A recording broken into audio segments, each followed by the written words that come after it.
పాల బూందీ మీరెప్పుడైనా టేస్ట్ చేశారా? అసలు విన్నారా ఎప్పుడైనా? యూట్యూబ్‌లో ఎక్కడ సెర్చ్ చేసినా కూడా మీకు ఈ వంటకం అనేది రాదు.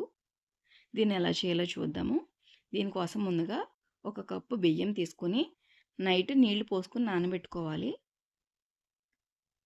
ఇప్పుడు వీటిని శుభ్రం చేసుకొని ఒక క్లాత్ మీద ఒక అరగంట పాటు వీటిని ఆరబెట్టుకోవాలి. ఇలా ఆరబెట్టుకున్న తర్వాత ఒక అరగంట తర్వాత వీటిని మిక్సీ జార్‌లోకి తీసుకోవాలి. ఇప్పుడు దీన్ని మెత్తని పిండిలా గ్రైండ్ చేసుకోవాలి. ఇది చాలా మెత్తగా ఉండాలండి. ఇప్పుడు దీన్ని జల్లెడ సహాయంతో జల్లించుకోవాలి. బాగా మెత్తని జల్లెడ ఉండాలి. అది మాత్రం కంపల్సరీ. ఇప్పుడు జల్లించి పెట్టేసుకోవాలి. దీంట్లో మనకి ఎంతవరకు పిండి క్వాంటిటీ కావాలో అంతవరకు తీసుకోవచ్చు. ఒక కప్పు బియ్యానికి 2 కప్పుల వరకు మనకి పిండి వస్తుంది. పిండి మనకి ఇలా పట్టుకుంటే ముద్దవ్వాలి. అప్పుడు మనకి పర్ఫెక్ట్‌గా ఉన్నట్టు. నేనిక్కడ ఒక కప్పు పిండి తీసుకుంటున్నాను. ఇలా మనము కొలతగా చేస్తే పర్ఫెక్ట్‌గా వస్తుందండి. నేను అన్నీ కూడా పర్ఫెక్ట్ కొలతలతో చెప్తాను. ఇప్పుడు దీన్ని పక్కన పెట్టుకొని, ఒక పావు కప్పు సగ్గుబియ్యం తీసి నానబెట్టుకోవాలి. ఇక్కడ చిన్న సగ్గుబియ్యం మాత్రమే నేను వాడుతున్నానండి. ఇక్కడ బూందీ కాబట్టి చిన్న సగ్గుబియ్యం మాత్రమే బావుంటాయి. ఇప్పుడు స్టవ్ మీద ఒక గిన్నె పెట్టి, ఒక కప్పు వేసి, ఇంకొక పావు కప్పు బెల్లం వేసి, పావు కప్పు వరకు నీళ్లు వేయాలి. వీటిని ఒక పొంగు వచ్చి బెల్లం కరిగే వరకు ఉంచుకొని, తర్వాత స్టవ్ ఆఫ్ చేసి పక్కన పెట్టేసుకోవాలి. ఇప్పుడు దీన్ని పక్కన పెట్టుకున్న తర్వాత స్టవ్ మీద పాన్ పెట్టి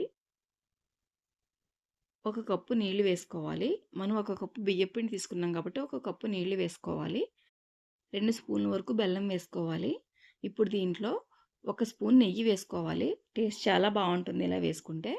ఇప్పుడు బియ్యం పిండి కొంచెం కొంచెంగా వేసుకుంటూ కలుపుకోవాలి. ఒకేసారి వేసేస్తే ముద్ద కట్టేస్తుంది కాబట్టి కొద్ది కొద్దిగా వేసుకోవాలి. ఇలా వేసుకుని ఒక 2-3 నిమిషాల పాటు మనకి తిప్పుకుంటే పిండి వెంటనే గట్టిపడిపోతుంది. చూడండి ఇప్పుడు స్టవ్ ఆఫ్ చేసుకోవాలి. దీన్ని ఒక 2 నిమిషాల పాటు మెదుపుకొని ఒక బౌల్లోకి తీసుకొని పక్కన పెట్టేసుకోవాలి. ఇప్పుడు నేను ఇక్కడ ఒక కప్పు వాటర్ వేస్తున్నాను. కొంచెం కొంచెంగా వేసుకుని కలుపుకోవాలి. మనకి ఒక కప్పు పిండికి ఒక కప్పు వాటర్ కంప్లీట్‌గా పడుతుంది. ఇలా కొద్ది కొద్దిగా వేసుకొని కలుపుకోవాలి. మీకు ఇది ఇబ్బందిగా ఉంటే మిక్సీ జార్‌లో ఆడేసుకోవచ్చు. దీంట్లో కొద్దిగా పిండి తీసి పక్కన పెట్టుకోవాలి. కొంచెం వాటర్ కలుపుకొని. ఇది మనము బూందీ చిక్కబడ్డానికి వేస్తాము. ఇప్పుడు ఒక పాన్ తీసుకొని దాంట్లో 3 కప్పుల వరకు పాలు వేసుకోవాలి. పాలు పొంగొచ్చిన తర్వాత ఇప్పుడు మనం బూందీ చట్రం తీసుకొని మనం కలిపి పెట్టుకున్న పిండిని ఇలా బూందీలా మెదుపుకోవాలి. చూడండి మీకు చిక్కదనం తెలుస్తుంది కదా! ఈ విధంగా వస్తుంది. నేను చెప్పిన కొలతతో చేస్తే సరిపోతుందండి. మీకు పర్ఫెక్ట్‌గా సరిపోతుంది. ఇలా బూందీలాగా మనం దీని మీద పాముకోవాలి. ఇప్పుడు ఇది తీసేసి పక్కన పెట్టి ఒక 10 నిమిషాల పాటు దాన్ని కదపకుండా అలాగే ఉంచాలి. అప్పుడే మనకి బూందీ పర్ఫెక్ట్‌గా ఉంటుంది.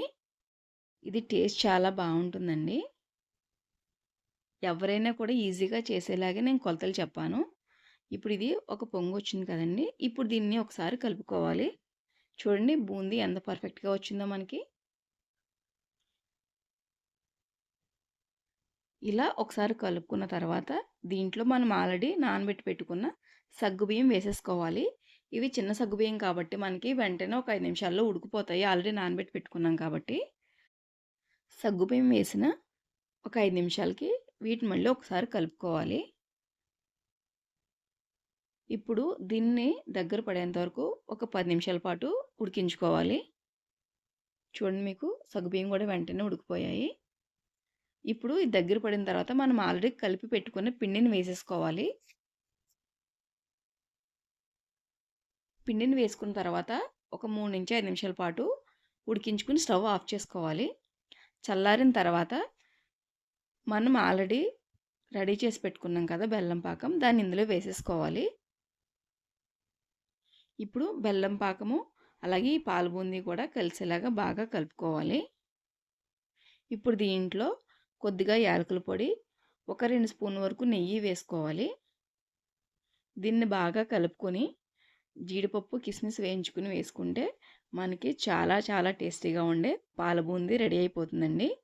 మీరు తప్పకుండా ట్రై చేసి మీకు ఎలా వచ్చిందో నాకు కామెంట్ చేయండి.